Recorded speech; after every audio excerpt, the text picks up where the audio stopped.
You're listening to Polymatic.media, episode 72 for September 2020. Welcome to the Polymaticast. Hey, John, how's it going? Pretty good. Feels like deja vu. It does for you and I. We had our therapy sesh last weekend, and it was awfully long. But it was clear that we had a lot of stuff going on between August and basically the beginning of September, and it was good for both of us to just have our conversation and get a lot of stuff out of our system, and it was really healthy. It was 2.5 hours, so yeah. But it was like 2.5 hours, and I'm like, you know what? Let's just redo it. And he's like, yeah. John's like, yeah, we should probably redo this. Let's do it next Saturday. For the record, I was the one suggesting we can it. Oh, maybe. Well, actually, I was also, I think at the same time, I was going you wanted to edit it, and then I was like... yeah, I was ruminating on it, and I'm like, what the hell did I say in all of that? And it wasn't like negative stuff. We were just very honest. And maybe being very honest... it isn't that saucy. It's just like him and I usually talk like a good half hour. Like we talk to each other online, but we don't really talk except for this one case every month in this format. And so we were just sort of having it out of the format, having just a good old conversation for 2.5 hours. It was long. That was the show. So it was like... Just for the record, the last recording we had... Yeah. I think we had afterwards, I think we talked for about 6 hours or something. Skype session was like 6 hours. It was very long. Yeah. But it got extended in different topics. It wasn't like that was outside the recording because then we continued a conversation. Yeah, so because instead of subjecting you to the horror of like 2.5 hours of completely pants, and more importantly, we talked about a lot of good stuff. But the goal, which we will stay focused on this week, is we didn't really get there good enough, I think. So, anyhow, hi, John. How are you? A little bit more relaxed. Wait, don't answer that. That was what got us in trouble last week. Last week was just after a very big release for me. For you, code. yeah. And I was a little bit stressed. So yeah. I'll give you the shorthand. So since August and September, I think basically I started the process of redoing my office space upstairs. And we discussed that last episode. Right, but I'm just giving the brief sort of summary of it. So I rebuilt furniture. I bought some more furniture. I built that, put it under. I've sorted the bulk of it out. I need to do a bunch of cable management. I finally got something that was back ordered for a couple months to sort of handle streaming gear stuff. So I was able to kind of iterate through that setup. I don't know that it's perfect yet. Still need to do some testing with other people, maybe you, John. And that's kind of where I'm at with that. And a lot had occurred in the month of September for me with regards to that. And I'm just sort of tweaking the environment a little bit. My only kind of thing that I dislike is when I started all this, it was a nice clean desk with very few things on it, with hovering monitors, and things are clammed to it, and it's pretty clean. And then I added some of the podcasting gear in, and now I got a hovering mic, and I got a second hovering mic, and then I added the streaming stuff, and now here's all the wires being fed in because I can't put it on the side there. I got to feed it all in this way because everything is... And then I put another floating monitor. You need two desks. Well, I do. I have a desk. I need 3 desks. So I have the desk to my left is my old desk that has sort of that glass stack of audio gear and headphone amp and stuff. It has printer dead weighting it on a corner. And then the other corner is where sort of laptops and some dock stuff and eGPU are. And there's not a lot of wiring stuff up on the desk. underneath it is where the surge protectors and the UPSs are, and then another secondary table where I put like laptop bags and various little things that were on my desk, like little photographic mounts and stuff that I usually grab and use in various things. So I kind of, organized in a way on that little cart underneath that particular desk. And so it's sort of organized. And then I put another desk under the new desk that has some other things that I want, sort of, but not on the desk, but there. And there's very few things on the desk. And there are sort of streams of bundles of cable things that are sort of Velcro strapped to each other, all sort of leading off. But what used to be this nice, clean, not a lot, very minimal, is sort of now polluted with a bunch of things wired up into the ATM. Just because you're just still setting it up. You haven't gotten to your final setup yet. I haven't gotten to the final setup, but I think most of the stuff the way I have it now that I see it is probably basically the way it's going to be up on the desk. And then what's kind of slightly behind one of the monitors, I'm going to kind of group together the cables. And then what's dangling off behind it or underneath the table through the grommets, I'm going to go and sort of further take those sort of dangling cables that look like a chaotic mess of dangling wires leading over to what I call the desk transfer between the two desks. I'm going to cable manage that up in a way that it's cleaner, it's nicer, it's simpler. And then I'll work on it against what's dangling behind the desk to my left. And then I think I'll be in a happier place. Eventually. I'm getting there. But it's just a work in progress. So that was it. That was my September. And I'm going to have no more conversation about it. So yeah. So that's what I've been doing. And I've been meddling with some streaming stuff, which I've only dabbled with a little bit. But I don't know, the one test I think I did with a Zoom call, I rigged up the lighting and it looked pretty good, and I was told that my audio sounded amazing, but I never heard it. I just was sort of broadcasting it out, via webcam via the ATEM. I never put the E in the ATEM when I say that. Webcam. What would that be? Oh, I don't know. Campy websites, or I don't know. Halloween's coming up. Could have a whole different meaning. Spooky skeletons. Yeah. Well, I just redid my desk again for the umpteenth time. So yeah, I know the feeling, and I think I might need to pull everything apart again and rewire everything because there's so many wires everywhere, and I wanted to set it all up in one thing. But I recently had I used my game PC as like the stream and art PC for like streaming artwork, and I just this week bought a new motherboard, processor, and some memory, and set up a new art PC. So so now I have two PCs again in this room. So yeah, I have to make room for that. So yeah, my goal was really primarily a combination of things, but the main goal was, because I'm working from home, even though I switched jobs, I have a new job. We're working from home, and we're probably not going to see the office or the campus for, I don't know, at least till the end of the year, at least. And it might not be until mid next year. I don't really know. I don't know that they know, or if they're talking about things internally. I don't know. So, point being is that I clearly was going to be existing in that same chair for an awfully long time through the course of my day. And in my own personal time, I would be sitting in that chair, and I had a messy environment. It was eating away at me, and that was a goal, was to redo it and let's just make this improvement.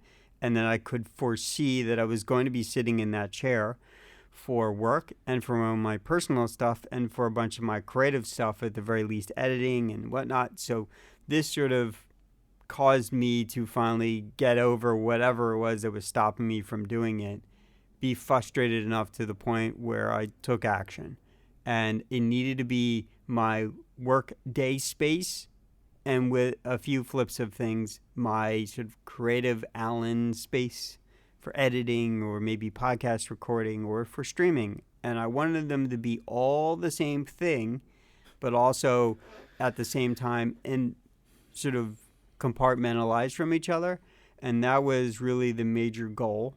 And I definitely have achieved that, because I literally shut down the work laptop, and the two monitors that are vertical to me sort of go off being in that mode. I turn on my personal laptop, and sort of the horizontal turns into my personal space, which is great for editing and great for my own personal use cases, and plus the streaming combo and podcast recording, if I could ever get to a point where I feel happy with sort of the audio quality. Okay. Yeah. Oh. So that was it. Those were my major goals, and that's why I went through this whole thing. And I did. I spent a bunch of money to do it. But, you know, I don't have a Tesla fund I have to worry about anymore. So me saving and holding on to that was just was for other things. But it didn't actually hurt for me to spend some of it to kind of do this conversion. So, I mean, that was my goal. In your case, you physically have enough room. It's not literally the same workspace, right? You literally shift over to like an RPC, and you shift over to a space that's for your work, right? Oh, I have a desk in my living room now, which is like a normal desk. Well, that's where my office is upstairs. Yeah, it's in my living room. I have an office, a little office space. Right. It's about 2 by 4 meters. It's actually not too. It's more like 1.8 meters wide. It's not right. That big. It's a very tiny space. Mm-hmm. It's like a 6 foot by. Let's see, how much is that? No, never mind. 6 foot is 1.8 meters. So okay, right, ish. So it's not a very big space, but like I have my game PC in there, and I have my art PC in there. And I have a desk specifically for my tablet, which is huge. I'm sitting in front of it, and it's huge. And my work is now inside my living room, because I never use that room anyway. Might as well just my living room is kind of big compared to the office space. So maybe I should swap things around a little bit. But yeah, I think for now this is fine. It's not like I can't really. The desk is kind of huge in the living room. It's kind of annoying. It's kind of in the way. So, yeah, that's what I do. Are you done with your phone? I was trying to give you sort of the new table size. So for me, it's 70 inches by 30, which is 70 is 1.778 meters, and then let me throw 30 in there. I can't do the calculation in my head because I don't really know it well enough. Yeah, okay, good. It's so annoying. I mean, I should do the math, but I wish they just sort of taught us this shit. It's so irritating that it doesn't just metric. The entire world speaks it, except for the United States. Yeah, I know we're assholes. I mean, don't get me wrong. I understand. You can just type it into Google, right? Well, that's what I'm doing. But how many inches? It's so 70 inches by 30 was the new table. My previous table was something like 68 by 28 or something. The old one. Yeah, so it's about 1.8 and multiplied by what? It would be half that. Be less than a meter, I would assume. So how deep is the table? 30 inches. So 1.8 by. Yeah. So about 76. about Yeah, about yeah. 0.77, 0.676. So your desk is about as wide as the room Couch. I'm in is ish. A little bit. Room is a Yeah, little bit wider. yeah, and that actually works out great because I floated a 34-inch ultra wide monitor over it. Mm-hmm. And then with these vertical poles here in the U.S., you can buy these vertical poles. I got them on Amazon, but we have a local computer store. You could buy them for like $35, where they clamp, and they have really these nice sturdy poles that Yeah, you I can just have sort one of those types of things on my yeah. desk right now on my my game PC desk. The arms that come with them are not. They're okay. Oh, They're these sturdy. don't have arms on them. They're just Oh yeah. you know. No, so these come with the one I got like comes with like one or two arm, at least one arm, and then I bought extras, and then I bought extras where I had like these 3-tier where they're a little more flexible, but they're really good when I want to mount like photographic stuff to them. Right, I have a clamp, an impact clamp I can put on there, and boom, I have a reliable, good photographic thread on it if I want. It turns out the little screw that they put in for the Visa stuff for you to sort of drop your Visa mount that comes with Mm-hmm. the arms after you've attached it to your monitor is basically kind of like not intended to be, but it's basically like a sort of a shitty photographic thread. Hmm. It's not like a premium quality made photographic thread. It's just like a screw, and you could use it for that. I have in some cases, but then I found it was much more reliable just to take an impact clamp and then have a little photographic adapter. I have Yeah. a ton of those things and just mount something reliably on there that I could take off very easily. So, yeah, I also noticed you have a new chair in your Yes, in your this was basement. for our conversation. Part of the therapy is like, yeah, based on the short line of shit I never do and I don't know why I don't do it, but I just know I should do it and I don't do it sometimes. And this chair that I'm not sitting in anymore, at least last recording, was the chair that I carried from the old house, which I bought when I moved into that house. And that chair has to be somewhere in the age of 20 to 22, 23 years old, 24 years old. And it was eroding. It was like a cheap office chair. It looked so bad. And I put duct tape on it so that like I could put my arm down on the little armrest thingy on the side without sort of getting myself bruised by like piercing, bolts and shit. And then, the foam had eroded away. Then I just put pillows on it because I had lots of pillows. They look nasty, man. And it was just like, and I was just like, why did I carry this thing with me? Why? And I think at this point, I just hadn't come to the grips because look, to buy a reasonably nice chair, definitely even when I moved, like people just wanted $400, even for a crappy one out of IKEA. The ones that were like $60 and full of plastic were like comfortable for a moment, but if you're sitting in that for like 8 hours, that's not comfortable. It's not comfortable at all. Well, either way. Last recording session we tried, and you were like, "Okay, I'm just gonna order it now." Yeah, and we're talking I'm about happy it. you did.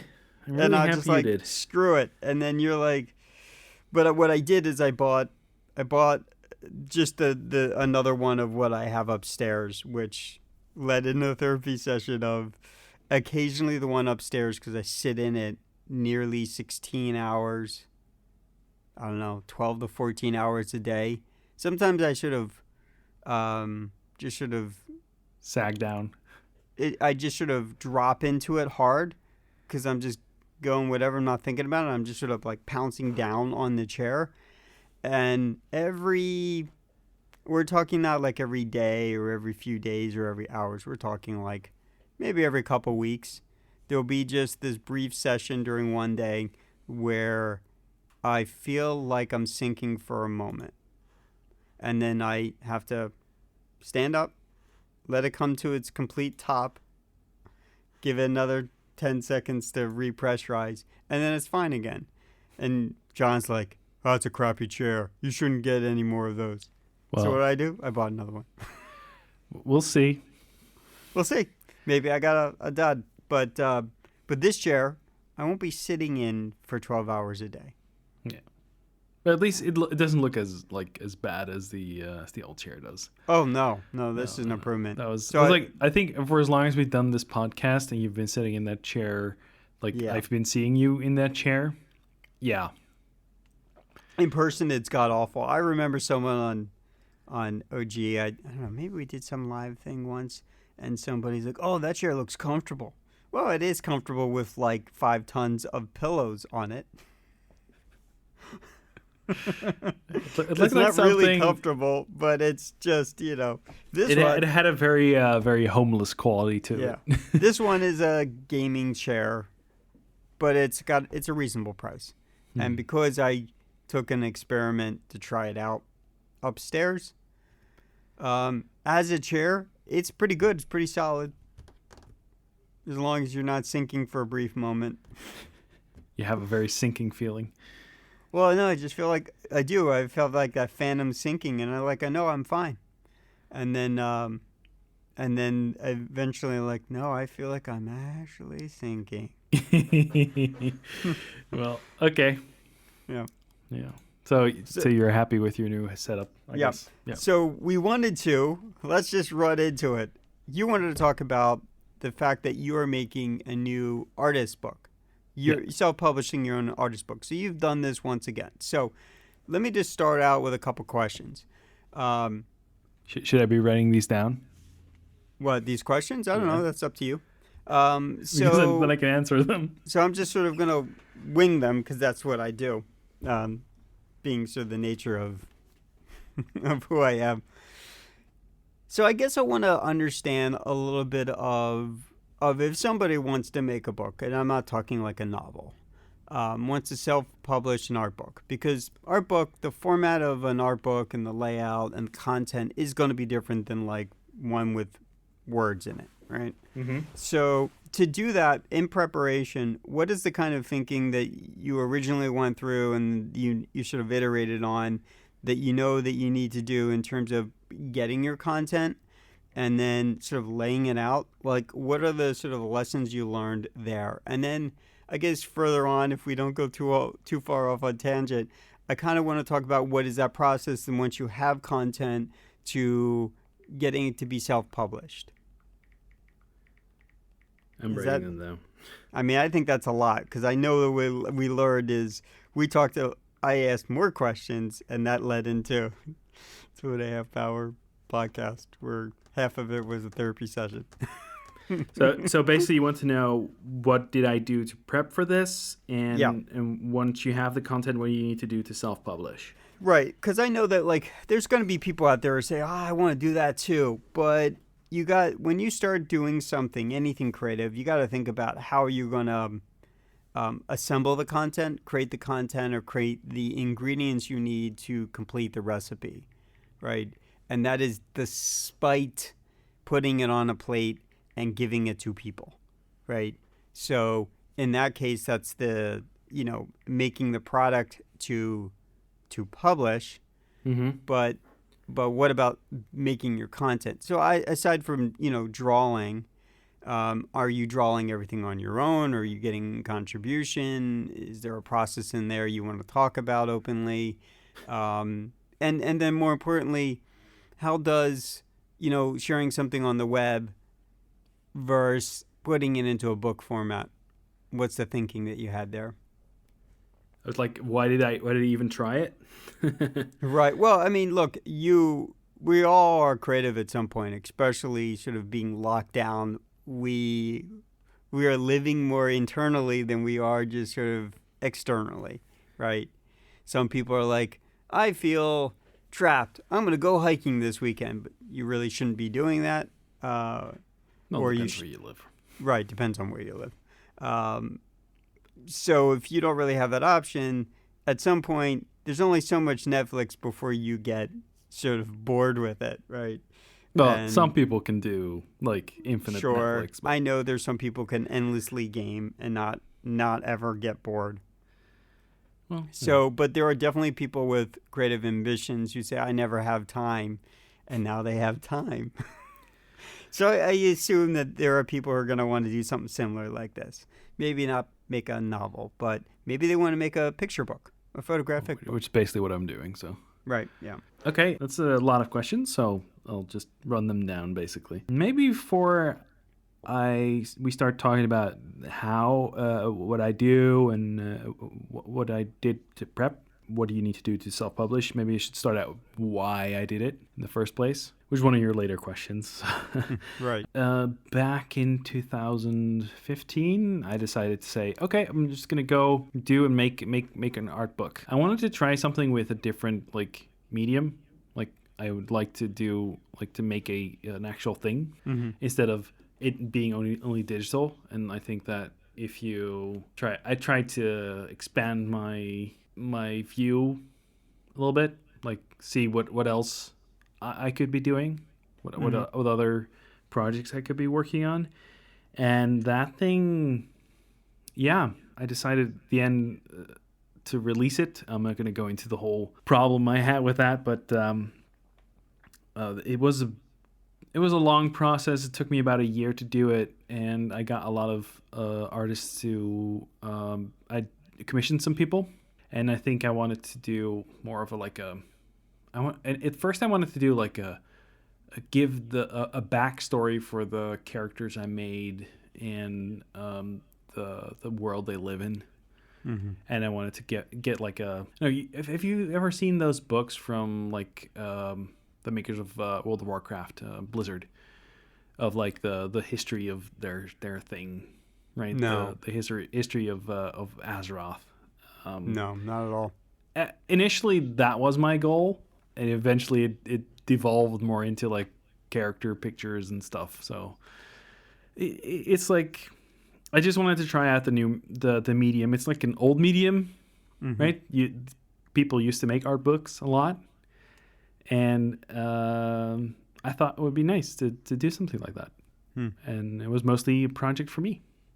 So that's why I did it in 2015. And then in, I think we're at 2018, 2019, I wanted to redo it, but like as a new book with new art for new things. During this time is also a very busy time. So it was a lot of work stuff that needed to happen. And there was a lot of pressure on me for other stuff, and I've been working on this thing for about basically after I stopped working on the first book. I actually started working on the second book, because every other picture I did after that is some with like the learnings from the first book. Like everything I learned from the first book got put into the new pictures, because I used to work on a different resolution. Used to work on non-standard formats, so non-standard resolutions for images, and I switched over to like A4, 350 DPI for everything, just because that gives me a nice big canvas, high resolution, and that saved me a lot of trouble with book 2. That you make a good point there. So, like, if I'm thinking about when I was editing, and definitely when I was making music videos, the format of your content, and the codecs, and all that stuff, the sort of the quality of it needs to be well aligned with what your end goal is. And you want your stuff at the highest resolution possible. It's better if it's higher resolution than what you actually want. right. So the higher, the better. Right. So, like in the case of making the documentary, 4K was perfectly fine for us. We didn't feel the need to, whether it was that kind of gear was available to us or to rent or to use, doing 8K or 6K adds some benefits and adds a great deal of complexity along the path line. But it wasn't a necessary thing to produce the result of a 4K or a 2K product. But it's good to do it slightly better than your output. Well, it also helped because of the things I did in book one that I didn't like at the end. Right. Mm-hmm. Right. I made an instruction manual basically for the artist that I was going to commission because I wanted to have them deliver an image at a specific resolution, so they wouldn't give me it wasn't supposed to be this low res thing. Mm-hmm. Oh yeah, oops. Right. Yeah, we always gave guidance for the AMV contests of dimensions, quality, and codecs. And with regards to Otakon and Vic would go absolutely out of his way when people didn't conform to that. And he wanted people to get the best opportunity to have their video seen and give them as much reasonable flexibility, right? No one really going over the deadline of them saying, hey, you're violating our family-friendly rules, or you're violating this rule. It will not get seen if you don't make this kind of adjustment. And or replace the song with a legit pirated version of, the song kind of thing. And he would give them plenty of opportunities so that they could be seen on a big screen with a big audience in the best format. I'm correlating the two in my head because I can relate to them. But it's important, right? Your end result, that your goal is also important, I think. So that's good that you figured that out very quickly. Well, yeah, I figured it out after struggling with book one. So yeah, there was some learning experience there. Yeah. Also giving myself enough time to finish it. That's also very important because I first book I was like, oh yeah, let's do this year. Right, and then at the end, like the day before Christmas, I put everything live, which is the worst time of year to do anything. Right, yeah. Because everybody was away. Like all the artists that I commissioned were like gone. I couldn't reach them, and oh crap. So I basically just buried my own book. Yeah, that was kind of annoying, but so yeah, mainly I think it's important for me to tell you that like the book that I'm making, the artwork that I make is meant for adults. So it's like, that's why I'm not sharing it here, right? It's adult content, basically. Right. So with that comes like a choice of where you want to publish it. So there's like self-publishing you can do. I found a good self-publishing company that does allow stuff like that. So that's very, very, very good for me. I will put a link in the description. It's called Pumbo, Publish My Book Online. It's a Dutch company, so they print here. With that comes an extra problem that shipping to the US is very expensive right now. So anything in my book basically would cost the same as the shipping. It's kind of annoying. So let's see. You asked about what I needed to do to prep for the layout of the book. Right. Yeah. So I already kind of answered this because I set up like a specific format that I need. Now there's some pictures where I can rotate them, right? Because like I use A4 as like a specific size that I can use on the book. So the book is sized in A4, but the pictures are actually kind of smaller because I need some more spacing around it to keep. Right. Yeah, I was going to ask about cutting that. off important parts of the image. Most of the time, I can actually fill it out to the full size, but I wanted to be consistent around every page. Definitely in publishing, definitely in any kind of form of printing, there is crop factor. I mean, okay, definitely in like video, right? There's guidelines for that, but you put crop marks to verify with the expectation of how it's going to print on the paper before it gets sort of laid out as a book format. It's not what you think it is. It's actually kind of complicated. It's very complicated, very annoying. Yeah, that's why there are publishing companies and printing companies who know how to do this stuff because they do it all the time. Well, I've learned a lot from this, so right. Yeah, I'm not an expert on it, but I've gone through this before, and I know now what not to do. For example, I had in book 1, I had a comic at the end, and the comic was I forgot to put like a border around it to put it on the page. So some of the text was cut off while printing, and it got cut off. Should I go get the book that you sent me from long ago? No, don't. Should I be looking at the thing you're referencing? Did you send me just the best, most awesome printed version, or did you just? I think I sent it straight from the printer, so I don't think I actually saw the book. So okay, you want me to actually go pull it to look? No, thank you. I don't want to relive that problem again. So yeah. Well, so it turned out important. that I did put enough space there, just that their process was a little bit off at points. So sometimes they cut off a little bit too much. Yeah. And they were not careful enough. If you're printing one by one, that's one thing. If you're printing at high volume, it's another thing. I mean, for those who want to like self-publish a book out of their inkjet, high quality inkjet or laser printer. Oh, you're not doing that.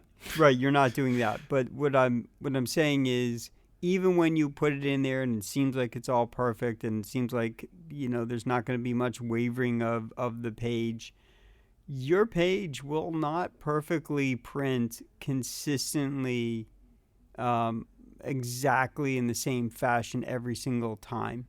Well, especially with like print on demand, because there's not going to be like a very big demand, especially for like stuff from me, because I'm like a nobody when it comes to that. Right. I'm like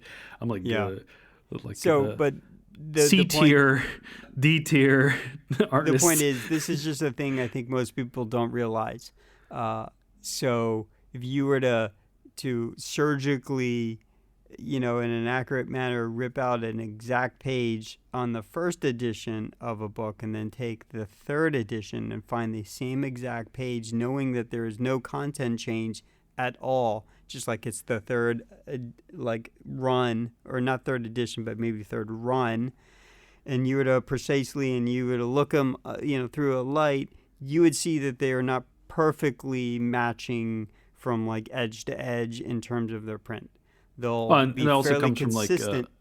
from cutting the book, right? So and then cutting it as well. So this is just like something I think most people don't realize. So having crop marks or crop factor for your content is actually, I know, is important. Yeah. So it comes out. If you're doing print on demand, every single book gets printed on a different moment. Like it comes into a system, they send it into the system, they print it out, and then it gets cut to the guides on the page, and that gets bound into a book. And then it gets bound. It's just one. It's just one after another. So there's different ways to do it. Like if you do print on demand, you maybe like get 2 or 3 copies of like test runs before you do like a big run.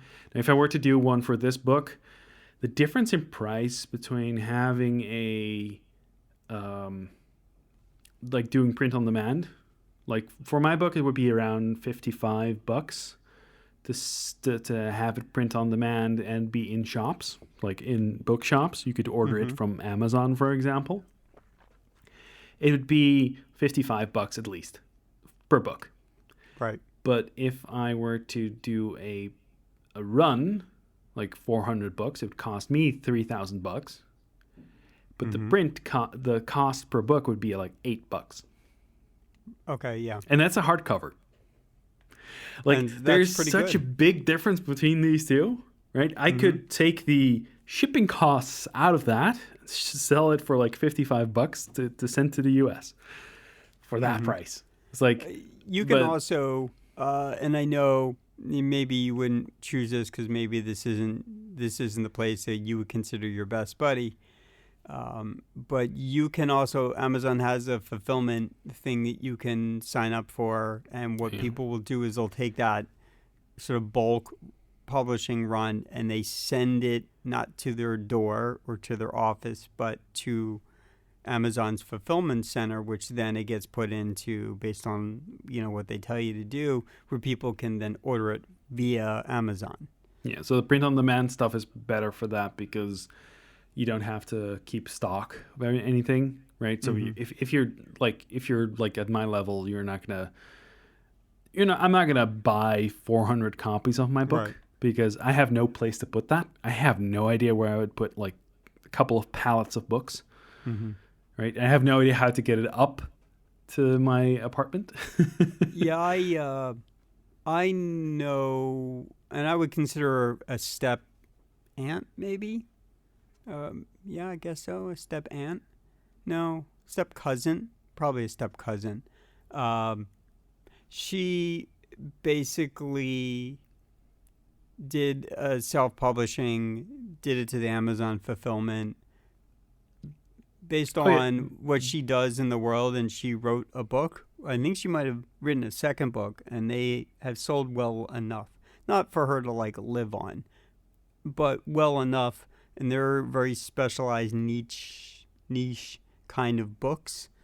So I know that's how I know about a lot of these little tidbits. Yeah, I can have it sent to my house, or I can have it like put in their storage facility. So I could tell you if they send it to her apartment, it wouldn't even get into her apartment on the second floor or third floor that she's on. Also, if I like do a smaller run of print, so like 100 or something like that, I do have discount on that. So I can before I put it into the bookshops, I can order it for like $24. So it's not that expensive, more expensive than like doing a run of 400.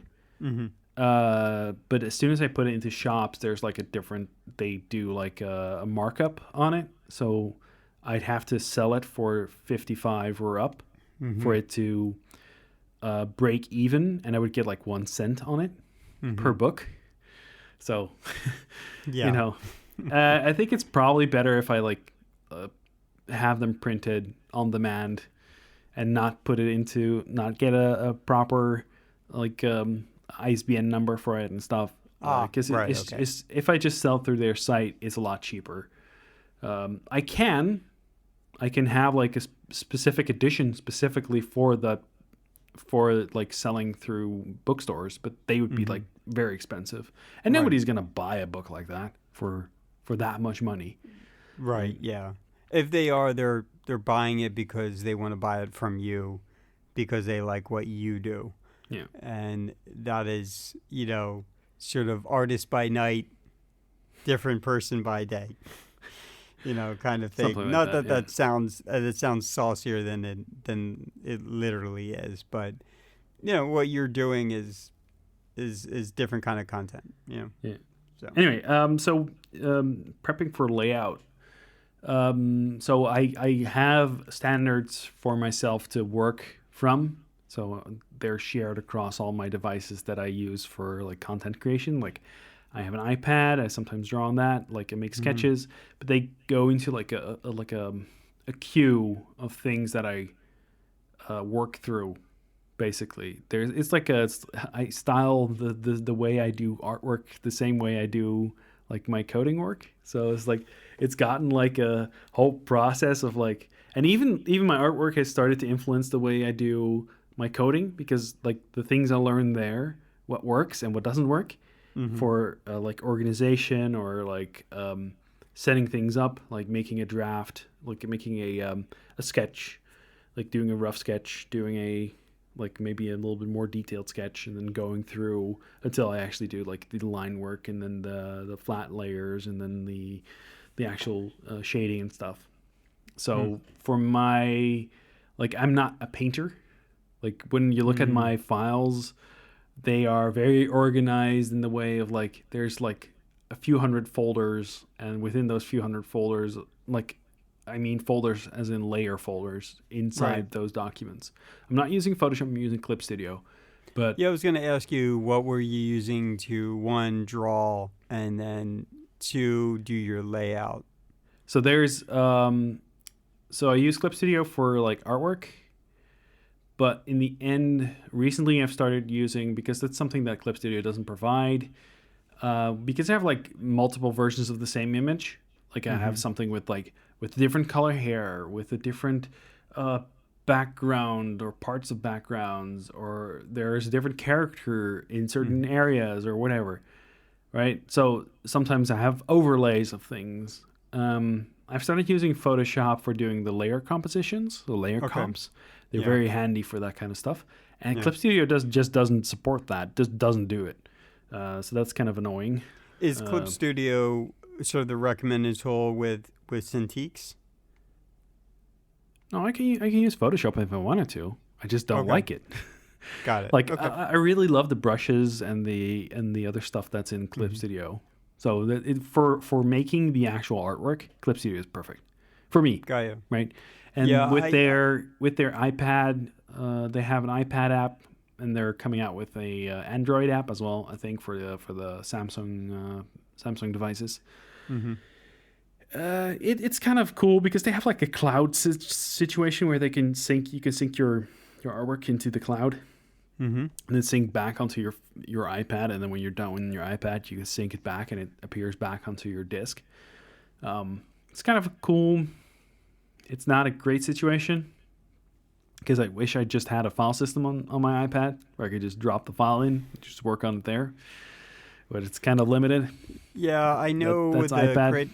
Creative Cloud with Adobe, they're so pushy about their sort of cloud this, cloud that. And even from Android, even if I have a Lightroom version on my phone, I can't just bring that file in. What are you, stupid? You can't just pick the picture out of your file system. You got to go dig through the camera roll or the equivalent on Android photos until you might find it. Then you got to import it, and then you got another thing, and then if you want to do that on your PC, no, you really can't do that. You got to use our cloud system, and then you can't really take it to a file, and then you're gonna, and it's just like, well, what happens if I want to use in this other Adobe thing on my phone? No.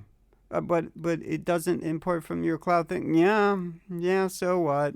Like, why? Just let me make it a physical file. Let me read the freaking thing into your. Why are you making this so difficult?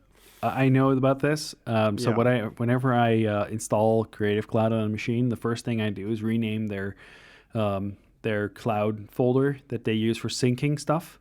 I rename it "Fuck You Adobe," and I'll bleep that. But I hate that shit.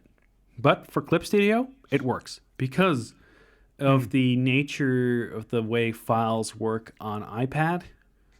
It makes sense for this, right? So because I don't have to keep the files on the iPad.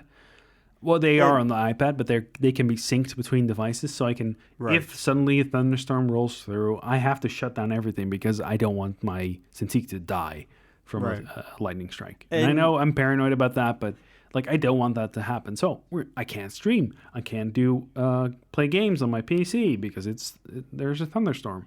I'll just sync it up to the Clip Studio Cloud, and I'll just download it on my iPad, and I can continue work on it.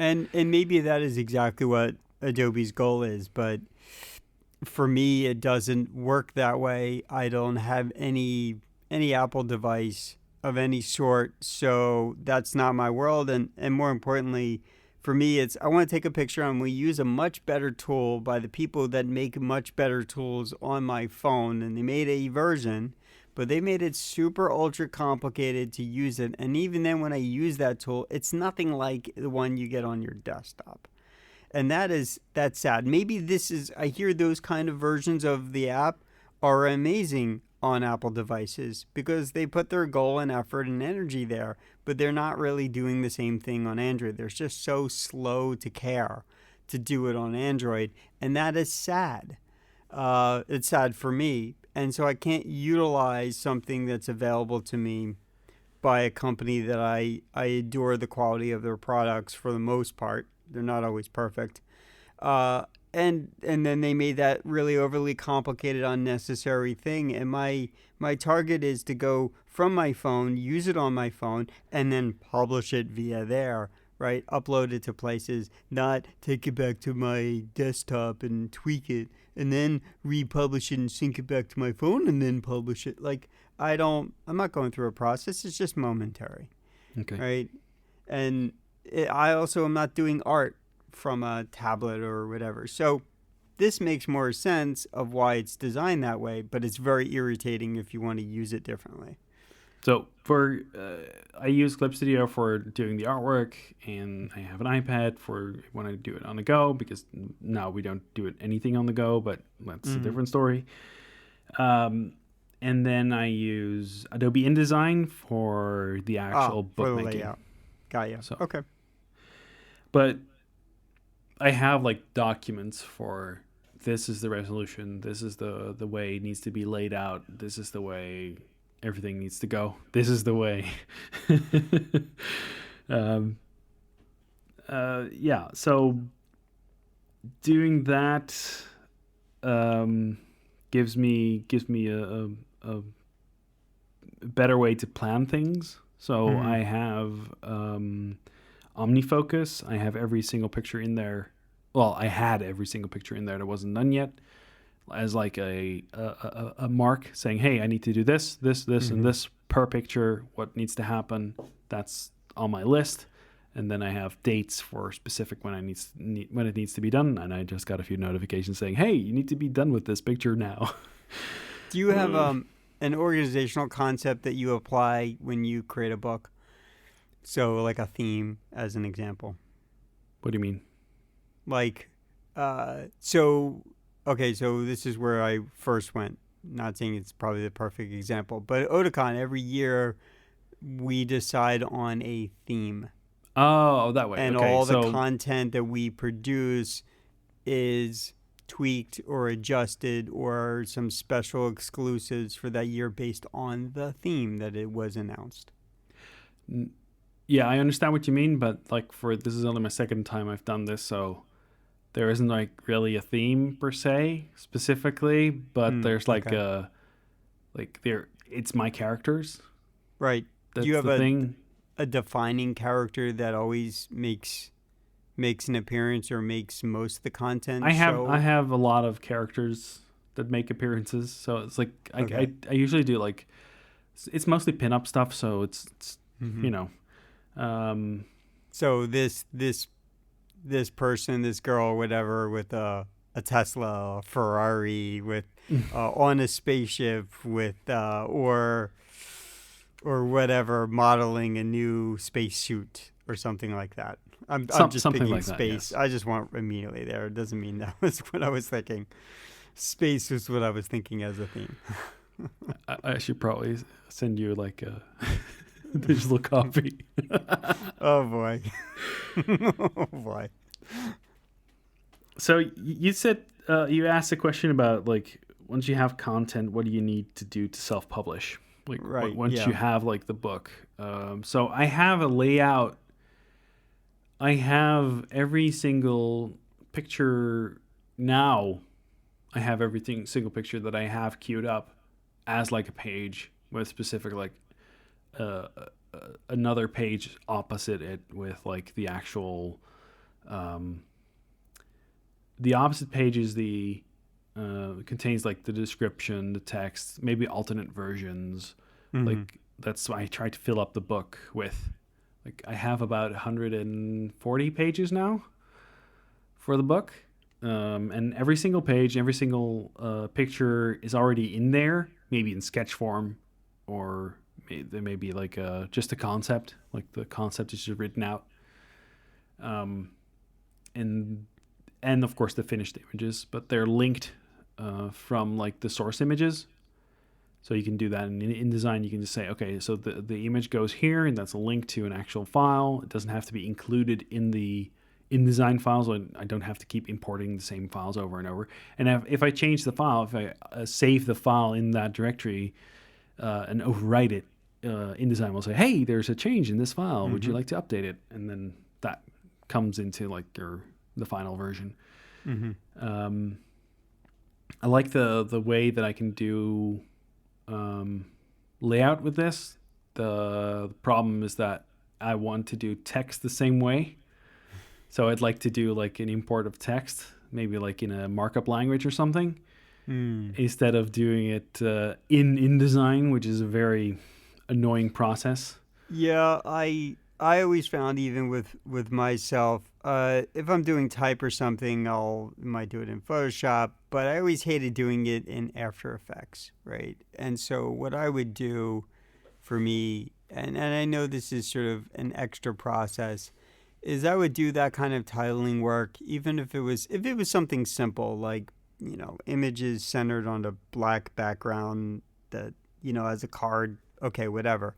But if I'm going to overlay it, I'll go sort that out for consistency's sake in like something like an Illustrator file, and then I will import that object and then make my alignment to it. So I used to always do things, or I still do things like that, versus use the inline software or whatever. Because if I want to add some quality to it, I can't really. The tools they're good, but they're not as comprehensive as something else that does that kind of art object vector work better.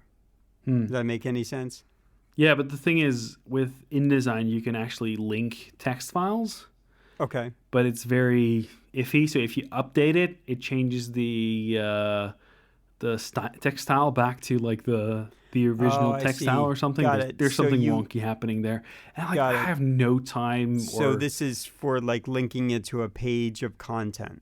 So if I were to I can load in a text like not marked up text, like just plain text. Right, plain old text. Yeah. A text file. Say, hey, fill this up in this text area.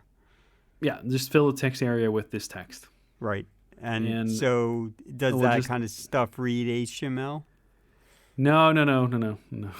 Not as far as I know. So I'm not even gonna bother with it anymore. No Markdown, no HTML. Yeah. Which, like, shame on them. They should probably have done that already. Well, I haven't been able to figure it out.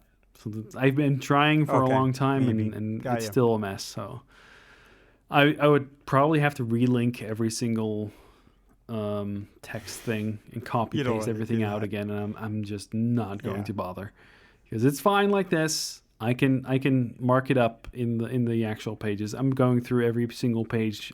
That's the phase where I'm in like now. So every day I just go through 1 or 2 pages and like make the markup for that final, and I'm not touching those pages anymore. It's just coming to that right now. So I'm still working on the artwork for like the last 14 or 15 pages. Mm-hmm. That's page pairs. So it's about 30 pages total of like there's artwork, and then there's the description and title, and like maybe sketch versions of it, or like alternate versions, or that kind of stuff. But like I've done 5 or 6 commissions. I've gotten 5 or 6 commissions from people. I commissioned people to do stuff for me, so I did it's 5 or 6. I don't remember. But they don't have like alternate versions. So what I did is I asked them to deliver an avatar, a little description of themselves, and then I'm putting in a link to their social media profiles so people can go look them up afterwards. Yeah. So I've gotten to a point where like the commissions, I just give them the document, and some people are like wigged out about it because they're like, what is this contract thing? It's not a contract, but it's like, what is this document? You were way too overprepared for this. And most of these artists are like, they're used to like somebody asking them for a commission to do their favorite character from this game, or their own character that they made up, but they're horrible at drawing, and all they can do is stick figures. So, they're asking some artist to do it for them, and that's what usually those commissions are. But for me, these are like, I have these characters. These are the character sheets that I have. please come up with a scenario where you use those characters in your drawing, and then, I'm giving them, in some cases, too much freedom because they don't understand it, or they're like, they can't handle that much freedom because mostly they just get like requests from people to do very like specific things, and then they suddenly have to be creative. I learned, and some people like go and flow with it, and they just go and do their thing. Right. Yeah. So I learned long ago with interviewing, and then even sort of my own creative processes. Maybe I'm more like a function. Bringing this to sort of associating with programming, you give me input, and based on that input, I will sort of, based on that function, maybe it's a custom function, I will have a certain set of output. Mm-hmm. And the function is sort of already partially declared. It's not all random. There is some general structure or guidance based on the kind of input you give me, the seed that you give me, something will bloom from it. So that is kind of how most of my creativity is. Now, when I'm solving problems that are very not quantifiable, but more of a concrete set of guidance that definitely dictates what the result should look like, right? What the request is and what the response is. So that is sort of how I work, and so I'm generally pretty capable of being put on the spot and giving you an answer. It might not be the perfect political, correct answer, but I can give you an answer if you ask me a question. I can think about it for a very brief amount of time. I don't ruminate too much. I'm not very calculated in that respect. Where some people, and this is what I learned about interviewing, is some people can sort of wing it and give you answers because they've been through it. They know it really well. But if you go and you ask another person, especially, sometimes they're preppers. They have to ruminate for like 2 months before they can't wing it. They have to think about, and they have to calculate their answer to give like the most exact answer to the exact question, so that they can't wing it. They just sort of, it's not stream of consciousness. It's wherever they feel like they have to think about it. And I can think of a couple people. We had one artist. She did something pretty interesting. It was funny, and it was showing up on TV. And we interviewed her, and her request was, can you put together a list of your questions?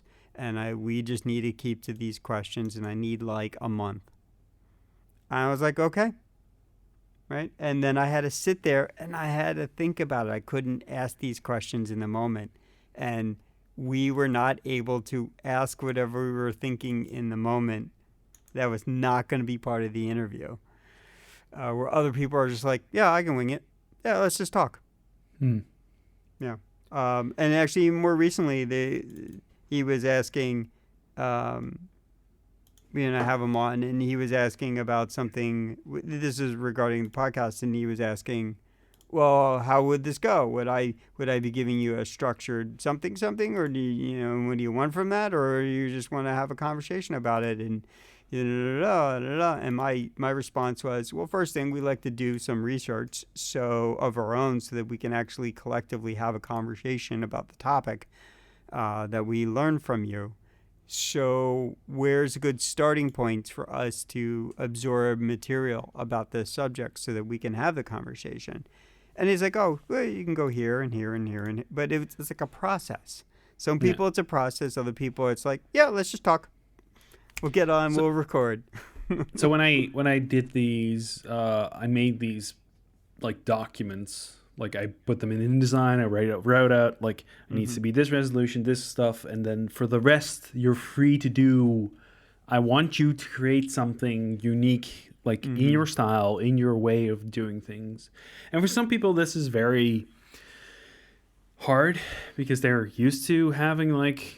They have to have boundaries set for them, and they have to have guidance. Mostly because I asked them to like give me like an estimate for like the. It doesn't have to be the exact figure, like what it needs to cost, but ballpark. Give me the ballpark, so I'm not faced with like a 500% increase in price at the end, Right. because that's not going to happen. But so, I mean, you know this like professionally, this is getting estimates is difficult. If someone asks me, says, these are the things, Especially for something unchanged, creative. I understand. Yeah. I understand. They're But, like, but this is there's why I'm like- asking for a ballpark like- figure, because they've done this Yeah. before and they're and doing I would commissions. never give estimates, especially the last job. They would just make so many changes without any consideration, while the deadline would be one thing, and then they would just inch it inwards, not outwards. Right? Yeah. They wouldn't compensate for their scope changes. They would just make a ton of unrealistic scope changes that would create unrealistic amount of additional scale, and they would get impatient because they're having all these grand ideas and they want it right now, and so they'd end up last second inching it way closer to the last second with all this additional scope creep. And so that's like, especially in creative stuff, when you don't give actual guidance, that gets very difficult. Well, I did give that guidance. So I gave them the characters, I gave them like the situations, I gave them like the the stuff premise that you could use to get to like their thing, and that's why I asked for like, give me an estimate for what would this usually cost, and then from there you can just be creative, right? Yeah. Just turn on the creative button and just go. Yeah. So that doesn't work, but like I did give people enough input for like to get something out of it. And some people really delivered on that, and some people took a very long time, but that's, expected. That's why I started like a year ahead. It's like, okay, you got to give yourself a lot of runway. Deadline is April 2020, and then suddenly other things happened. So the small related part of this that I think back on, so very early on in the 2000s, I guess end of the 90s, 2000s, one of the things I did with a friend of mine is we were subtitling Japanese music videos. And so, or if you wanted promotional videos. So we would do that, and then that would end up showing up at things like a fairly reasonably large convention like Otakon, with an audience size of, I don't know, anywhere from, for a small room, 500 to 800 people, to a slightly larger room of like 2,000 to nearly 4,000, where you could fit an airplane and a half in it. And, that would be, I don't know, 85, 95% full for those couple hours. And what I would do is, in this process of doing that, we would do the stuff in advance. I would, I had translators who eventually became friends. And I would say, okay, here's a digital copy. I made a digital copy of, again, you got to talk about the 2000s. Here's a digital copy of this song, this track, this video, or I give them just the audio, and that I know that matches what's in the video. And I said, okay, I just need you to translate this. So the first process is to transliterate it.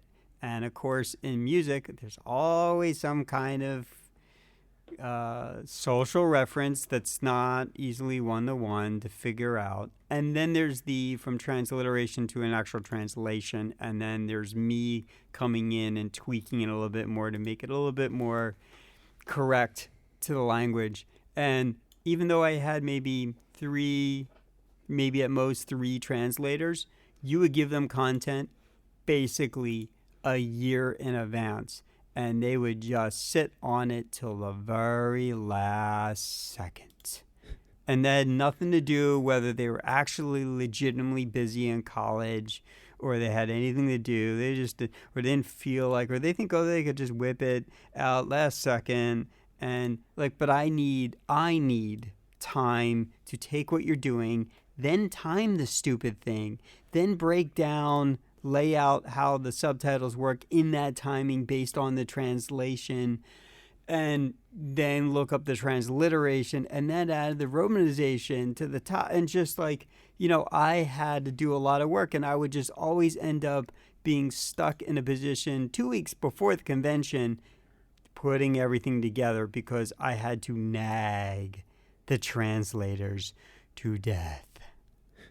Right? And so to me, I can kind of relate to that being a difficult process if you're having a difficult process. I don't think the people that are giving you stuff is maybe that they're not torturous. Even close. But that's sort of, and after a few years of this, and my buddy Rob sort of, it was just like, oh, this was just a fun thing I'll do. I'll whip out a translation. And his timing was not great, or his layouts were not great. And so I'd end up having to redo his work.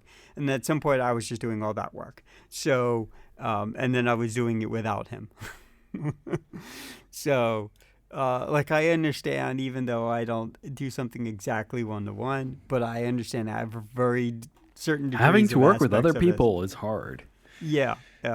And which is sad.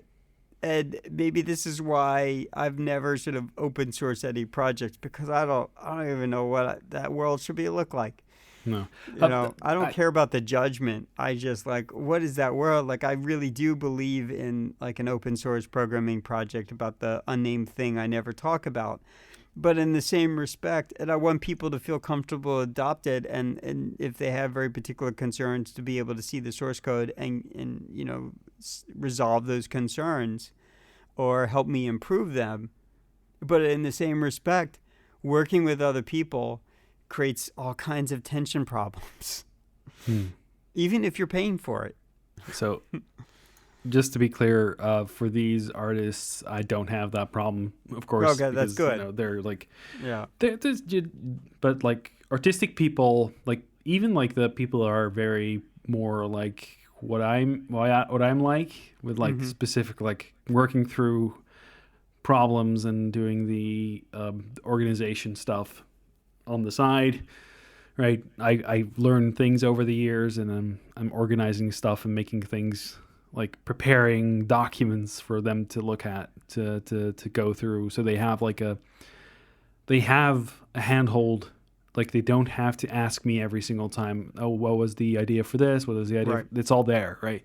So I prepare this so they don't have to, so they can just do their creativity. Right. Yeah. Right. And they don't have, and that's also like, and for some people this is very difficult because they're used to having that input a lot. Mm-hmm. Other people are like the first artist. They are like the first artist I commissioned for this book. He was like, okay, so I have a slot, and I gave him the document. He was like, okay. And then he came back like a couple of hours later with like the first sketch for like the image, and like, oh, it's gonna cost about this, and but he's like he's very productive, so he's like he's very like work. This is his job. His job is to make drawings. That's his job, and yeah, that was very, very nice. That was a very nice start to the whole project. I was already working on like my own images, of course, but like gathering them into like the book form didn't start until last year, August. So I was working on the images, but I hadn't gotten a theme for it yet. Getting back to your theme question, by the way, I did develop a theme over the years. So I do have like a sort of like a group of characters that are doing like investigative work for like the city they live in. Like they're not for the city they live in, but it's like a special unit of people doing experiments and figuring out stuff, how things work. So they live on a floating island. They want to know why it floats, stuff like that. Yeah. So there is a kind of a theme, but then I also do a lot of funny stuff. So I do a lot of like not as much social commentary, but more like references to things like Twitch streamers and stuff like that. So there's lots of weird, like my artwork is mostly, I don't know. There's a lot of I'm usually late when it comes to memes and comments. So Like whenever I'm done with the image, like the meme is like 2 years old. So I'm kind of not lazy, but more I have too much work to do. Right. That I don't get to it. But now to have everything organized, to have a new PC for artwork, like moving that over was really easy, by the way. Everything is just in one directory. All the artwork for everything that I'm working on, everything that's on the go is just one directory. I moved it over to an SSD, a portable SSD, a T9 from Samsung. Copied it over, put it on the other desktop, and it's done. Like all I had to do was install the software. Mm-hmm. So, yeah, it was nice. Not having to bother with all that stuff. There was some quirks with like the streaming software that I had to figure out, and some quirks with the tablet that I had to figure out, because suddenly my strokes of drawing with the pen, they started funny. They started out really thin and then went really thick. For some reason, there was a little thing during installing of Clip Studio, I ignored a notice.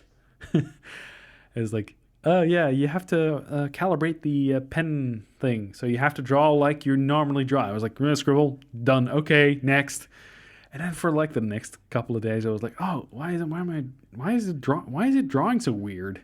Why is it not feeling right? It doesn't feel like it does on the other machine, right? So I switched over back to the other machine, saying, hey, am I delusional? No, it was actually it actually was right on that machine. Mm-hmm. So it's always something. Yeah, so that was the only thing I ran into with this machine, the new machine. So yeah, so far it's been good. It's always the one thing where you set something up new, you set it up once, hey, I got it right, okay, and you move on, and then half a year later or years later, you go and you set up a new device, and it's not the same. What did I do? And you have to go back and try to remember what you did if you weren't smart enough to like write it down for yourself. Well, this is something that changed with the installation of between the different versions of the software, I think. So yeah, I had something. I got Android 11 on my Pixel, which is even an old one, and there was something that I had to log in. I was like, why do I have to log in? This was just fun. Oh, right, I didn't upgrade, and so it did a reinstallation or tweak or clear out or something, and so like for me having to re-log in, it resets something with the app. So. It's just funny how you never think much about that sort of incidental thing that you do that's important. But if you're not cognizant of it, it makes a difference later. So we talked about self-publishing, but preparing for self-publishing, the most important part is communication with the publisher, not the publisher, but like the printer. Mm-hmm. Making sure you get the right documents for like... Right. What is the margins? How much cutting is going to happen in each side? What do you need for the cover? Are they going to provide the cover? Right? What can you put on the cover? Also very important. Mm-hmm. And like Colors. ISBN numbers, barcodes, stuff like that needs to go on if you want to sell it. I could write a book about publishing, but I'm not going to. Ever make anything, so here's the one thing we really talk about. Your goal here is to publish something physical, not an e-ink version, right? Actually. Oh, okay. So there's going to be a digital version here, I guess. Yeah. So what I did when I launched the book initially, I did put up only the physical copy, and eventually I did put it up on Gumroad. Put the digital copy on the Gumroad. I did sell a few through Gumroad. That's cool. Mm-hmm. So that I'm going to do that again.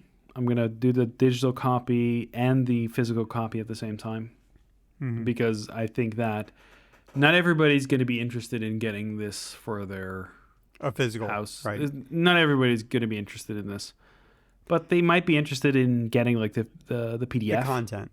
Yeah. The thing that I think about, that I learned. So when I said promotional video about the Japanese music videos, those are more collector items. Most people were not buying a DVD or some kind of digital video, a video version of these music videos. These things were made for promotional stuff. We're here in the U.S. It's really it's a promotional mechanism, but it was also content. So some people, especially now it's just easy. If you want to watch that video again, you could go do it. Back in our day, when we were a lot younger, that wasn't really, you had to turn on something that had this endless fire hose of content to see your thing and hope for it or wait for when you knew it was going to show up.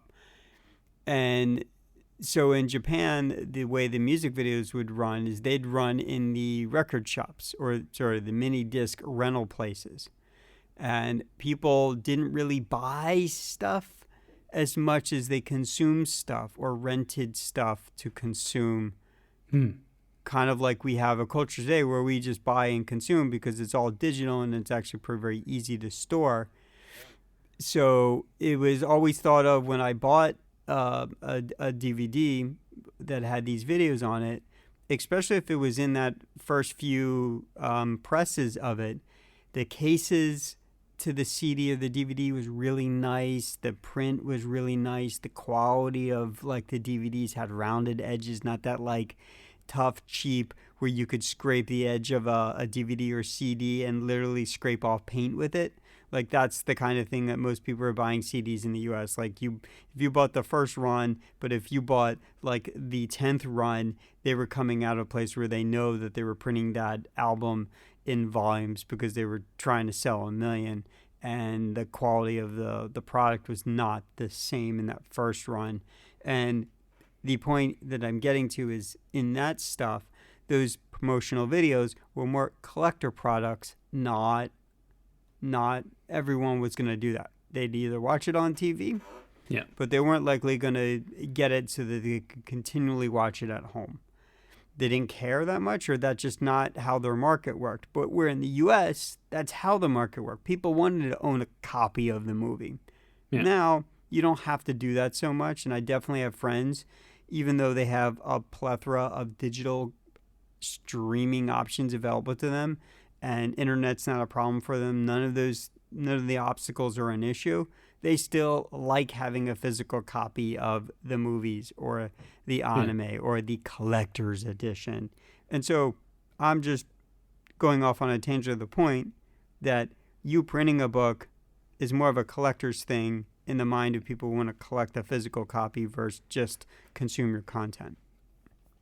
Yeah, there's a steady flow of people that like my content, and they not as much as steady flow, more like there's like a core group of people that I know that follow my content, and they like my stuff, and there's stuff that they buy on Gumroad. Like I have all my latest images for 2019 and 2020 on there, and they just buy my my artwork in high resolution, and then they're gonna get a book on digital form for that, but they can. Some people want to have a physical copy of that. Like they want to have a book. Like it's gonna be bigger, like twice the size thickness of the original book. So it's gonna be fun. Yeah, not actually more like 3 times. Yeah. So it's gonna be a thicker book, and I might have to go for like a thinner paper because it's just gonna be too expensive otherwise. But yeah. It's a big project, and I what I like about it is that it's going to result in something physical, and it's going to be done. And I already have like plans for book 3. Oh boy. Book 3 is going to be like that group of people that I talked about, like the research group thing that I was talking about. Right. Like that idea. I want to work on that more. I want to actually make a story about it. I have a story in mind for it, and I'm thinking about doing like a comic or something, and then having that comic released in full as like a book. That could be fun. But it's probably going to be 3 or 4 years out. So like last time. Probably 5 years. Yeah, with my tempo. You said 2015. I don't know when you sent me the book. It must have been when it was basically just done. 2016, I sent you the book. Yeah, okay. In January. Yeah. I have it. So, it's yeah. in good shape. It's up on the shelf over there. I looked at it. Did you even open it? Yeah, I looked at it. Okay. I don't recall it ringing out my name or something. So, but I looked at it. I didn't just like put it up on a shelf. The one small little branch of a tiny little tangent is I noticed that I used to like buying CDs and DVDs and movies and whatnot, and I realized that was not sustainable for me having something physical, because what I would do is I'd have the impulse to watch something every once in a while. And while I had, a reasonable amount of DVDs over a course of time, not a big, huge collection. It was just more of an impulse buy kind of thinking. And, same goes with Blu-rays. I would rather have a digital bought copy of it, or a way to sort of surplus something, right, through one of these streaming services, and watch it when I want to. In the case of DVDs, there was a little bit of load time. In the case of Blu-rays, it could be a murderous amount of load time. And DVDs and Blu-rays with their right. ads and right. FBI warnings and crap. Yeah. And then, for that one time, for those few hours, and I want to watch it that one time because I really liked it and I want to own my own license of it. And even with music, there's lots of music that I have on CD in boxes when I move that I've never basically never really opened up. They are so heavy, and there's lots of good stuff there, including a lot of that Japanese music videos on DVDs that are high quality DVDs. They're just sitting in those boxes. And there's lots of stuff that I own that I don't have a digital version of, or if I did, it died on a hard drive. So the point was that I recognized very clearly that I was sort of polluting my life physically with lots of physical items, and I needed to stop doing that. And that the sort of management of those impulses with wanting to consume that content was better digitally, whether I did it high quality or not. So I have a preference for that. So while I have at least one friend, and she's a musician, you know who I'm talking about, and she makes stuff every once in a while, and every once in a while I'll get a package from her full of physical stuff. Well, I really like that. And I already have the digital content version of it. And it's cool that I have a very collector's version of it. She put out a vinyl recently. And while I want to be supportive and buy a vinyl, I have no place for it in my life. I have a few vinyls, and I have a record player, but I never use it. But I think all of mine got warped because I had vinyls and I left them up on a shelf that was near a window, and they got warped by the sun. And I either gave the good ones that people wanted, or I tossed them out. And some of those were, maybe priceless. Probably. I have Laserdiscs. I have a pile of Laserdiscs in the room that had been sitting in the dark there since I moved. They're probably all laser rot at this point. They're probably worth nothing. Well, like getting a physical copy of something that's like hardware. Yeah. You need a physical copy of electronics, right? That's important. But when it comes to content, I'm on the perspective right now where I want to reduce this stuff. I want to consume it when I feel like, but I don't need a physical copy of it to load it up into something. Well, we're going to see a lot of plastic when people are going to be digging up our history. Oh yeah. In the future, there's going to see like a moment where there's books and there's references and stuff, and but like at some point it's gonna be there was no culture in this time. Right. Everybody's gonna be putting everything is lost. Right. Yeah. All this sort of environmental waste that we produce. Well, everything is gonna be digital because everything is gonna be gone. Mm-hmm. We're not gonna find any more physical things. Yeah. But I don't necessarily think it's a bad thing. I know there are some sort of what I would put, asterisk dash files, audio files, video files, that cinephiles that like need that physical version of stuff, and that no, always analog, never digital, and like I get where you're coming from with that, like film versus taking pictures with the DSLR. Like I get where you're coming from with that. Um, yeah, I get it. Anyhow, so tangent aside. So, were there anything on that list of stuff that we should probably hit, or maybe do we need to do a part two? Because we've been talking quite a bit What do you mean part 2? of like talking about making a book. Maybe we talk about this when you're ready to like hit publish. Well, I'm not going to talk about where to get it because it's like not appropriate for like this podcast. But Right. we might eventually revisit the subject, I guess. Okay. Did I have any other things on the list of questions? Pricing. We did talk about how like doing Cost. things on like publish on demand, print on demand is more expensive stuff. So we did cover that. Okay, that's good. Okay, I think we have a lot of fun little things we need to share. Yeah, we have a handful of things. Yeah. So first thing, I've been bugging you to buy this game. I bought it. Polymatic.media Among Us. This is a video of Captain Sparkles playing Among Us. Yeah. Can't be the captain. Very funny game. Yeah, so I have one here, Spaceman Spiff, if you're a fan of Calvin and Hobbes. This is a fan-made video. It's pretty brief, polymatic.link/UV. Since I had the bulk of most of the fun stuff linked, so that's not necessarily true, but I have a couple that are sort of listed in a row here.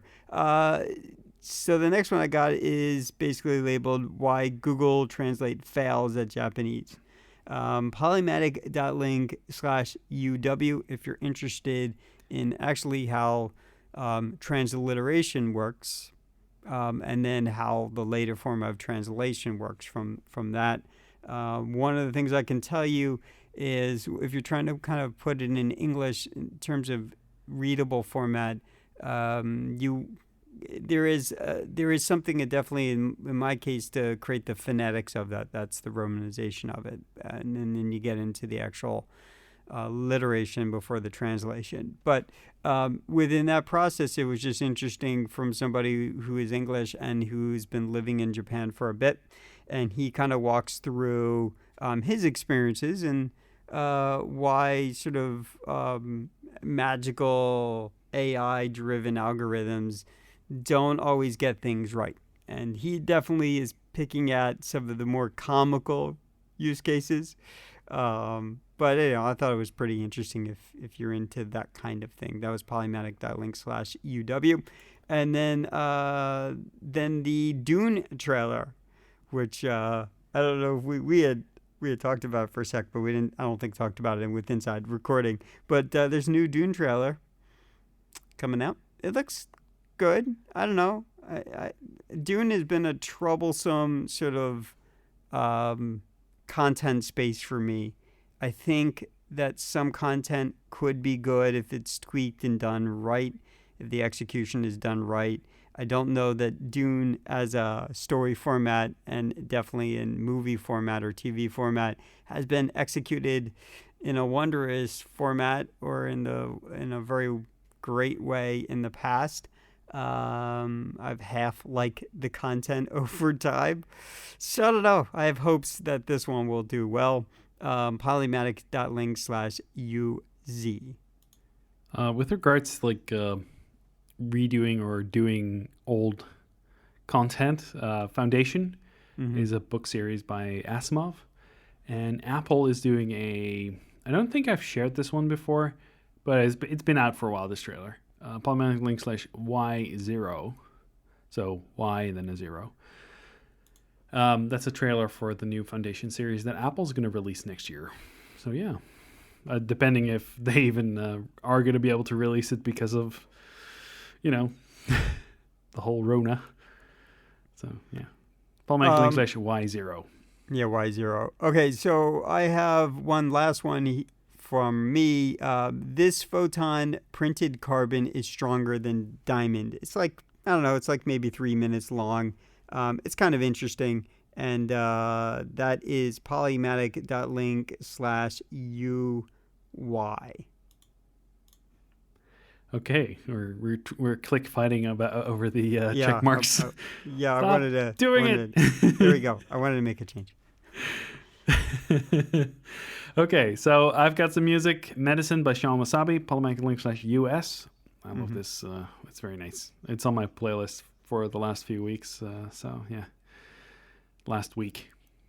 And then Novo Amor, if we're being honest, very interesting video from for the music, but like it's an astronaut crash landed or something like that. It's very interesting.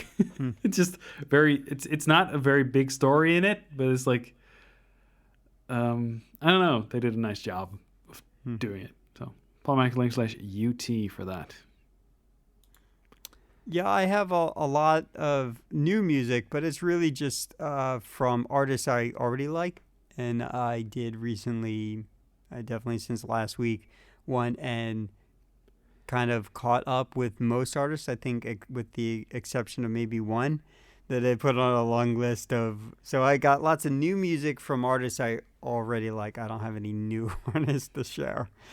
So it's been interesting. There's been a lot of new music coming out a little bit more frequently than there used to be. So that's pretty good.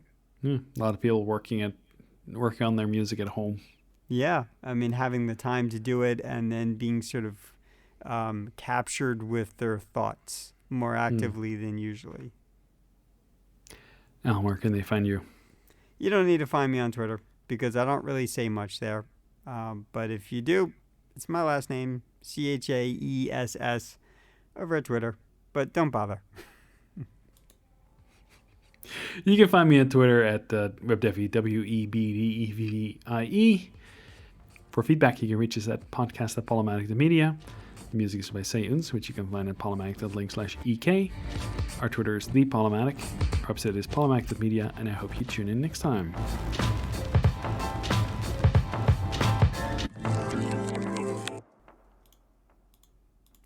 This was a much better 2 hours. It's not 2 hours yet. It's only 1:38. Well, there's some stuff that I need to cut anyway, so. I mean, not much. Not much? I didn't have too many tangents. I mean, of course I had some tangents. I might have to cut some of my own stuff, so. Yeah, okay.